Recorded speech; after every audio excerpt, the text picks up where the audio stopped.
Welcome to Tenor Tech, where I solve the problems you didn't even know you had. In this video, I will show how to make marinara sauce from tomato sauce. Start by sautéing 3 cloves garlic in 2 tablespoons olive oil until fragrant. Then add 1 28-ounce can tomato sauce, 1 teaspoon dried oregano, 1 teaspoon dried basil, a pinch of sugar, salt and pepper to taste, and simmer gently for 20 to 30 minutes, stirring occasionally until flavors meld. Finish with fresh basil and a drizzle of olive oil. Use crushed tomatoes or whole peeled tomatoes for different textures and adjust simmer time for thickness. For richer flavor, add 1 tablespoon tomato paste, a splash of red wine, or a Parmesan rind while simmering.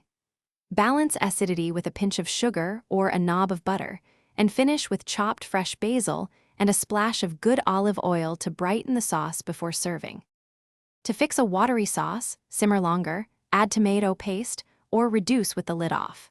If sauce tastes too acidic, stir in a pinch of sugar or a tablespoon of grated Parmesan to mellow it. Cool sauce quickly, store in airtight containers, and refrigerate up to 5 days or freeze in portions for up to 3 months for best flavor retention. Label containers with date and portion size before freezing to stay organized and avoid waste. Thanks for watching. Subscribe to keep your life in tune.